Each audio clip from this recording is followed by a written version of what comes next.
In this video, we're picking up from where we left off. We've just completed Billy Goat's Bluff and heading down towards Talbotville. Day 3 is an epic day. We leave Talbotville around 8 a.m. and I don't reach home until 1:30 a.m. Along the way, we take in some great tracks, the Dargo pub, and plenty of fantastic scenery.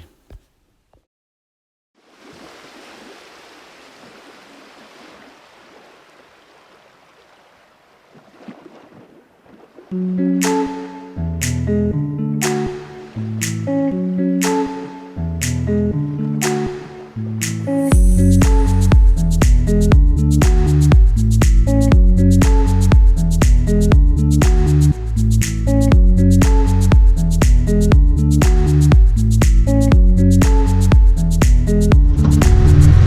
it out under its own steam. You can see the high tide mark there on the door.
We did the best job we could straightening out the tie rod on the D-Max. Even so, it was slow going getting into Talbotville. By the time we reached camp, everyone was pretty tired and pretty hungry. We were ready to hit the sack.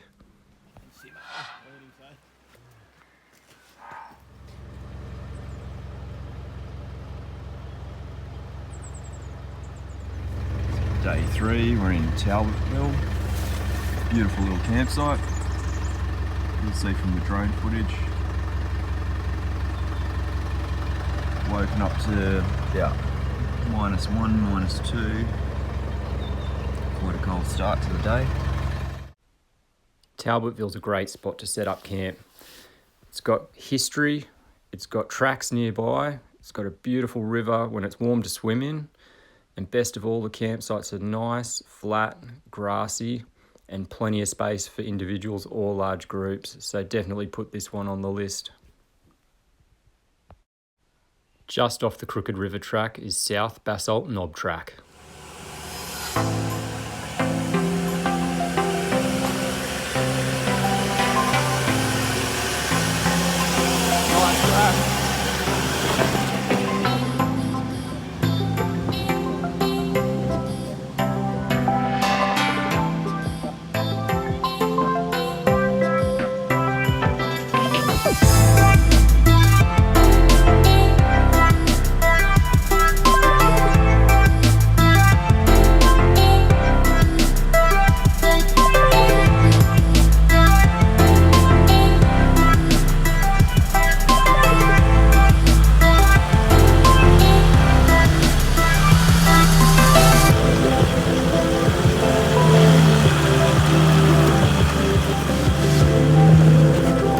The old troop carrier, such a capable rig. What a great touring vehicle.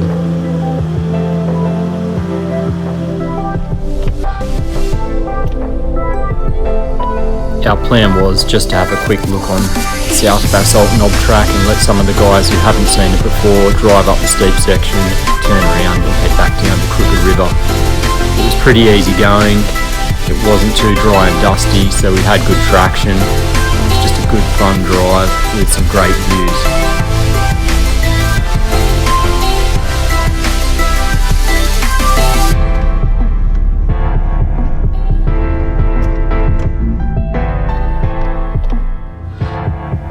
Back onto the Crooked River track. It was pretty wet and pretty muddy. Normally we do this one in summer and it's dry and dusty with a few shallow creek crossings. So this made a nice change and a little bit more interesting than when we normally pass through.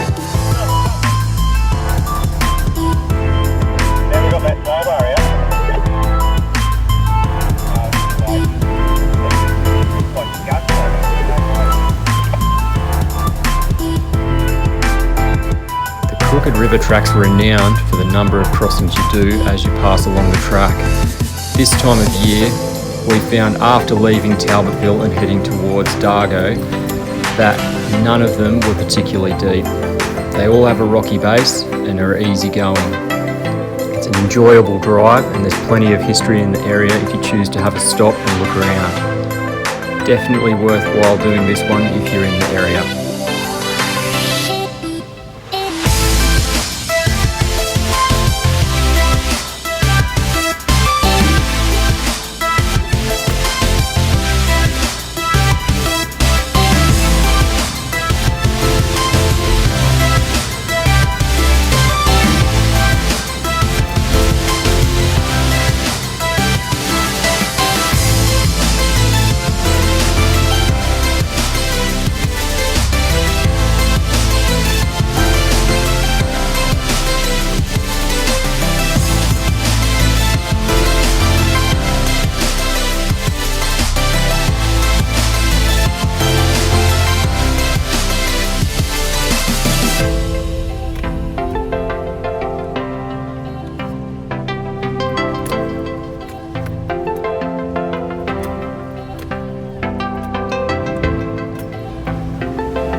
Dargo Hotel is definitely a welcome sight when you're in the high country.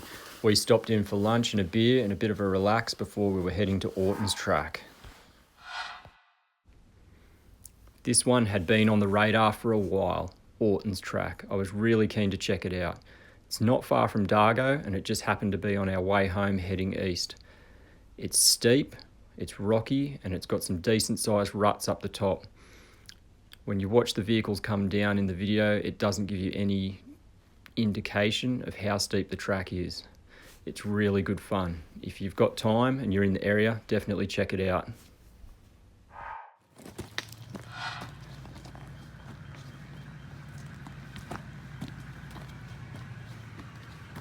The 79 series is such an incredibly capable vehicle and right at home in this terrain. These things just cruise everywhere.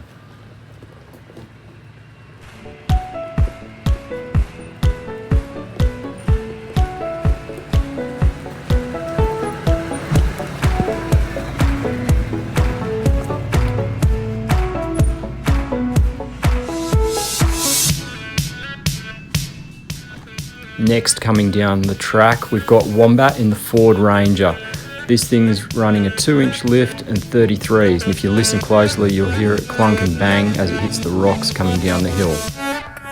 That'll just give you some context on how much ground clearance is required on this sort of track.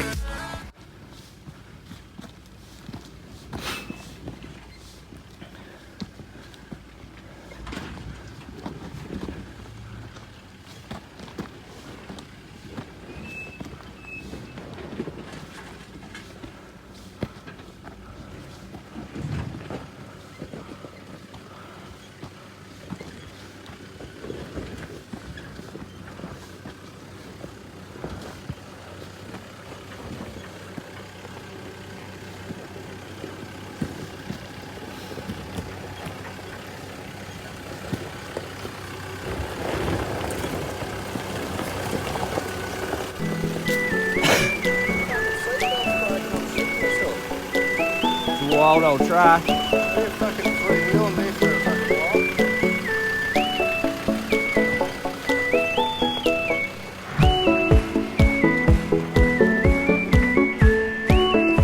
Come on down, Roadshow.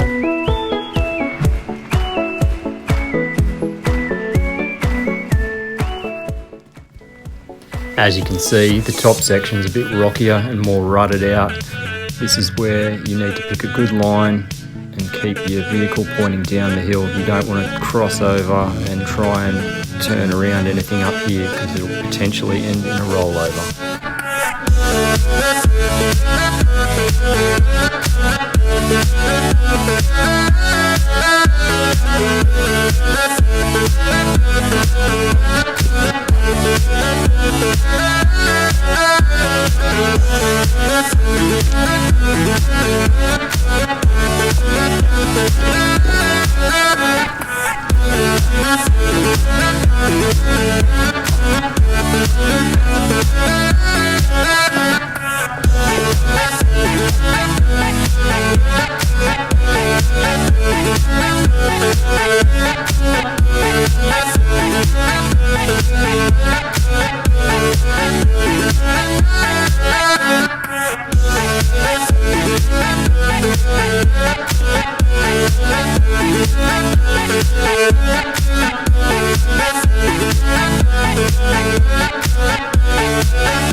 That concludes our winter 2018 Victorian High Country trip. We hope you enjoyed it.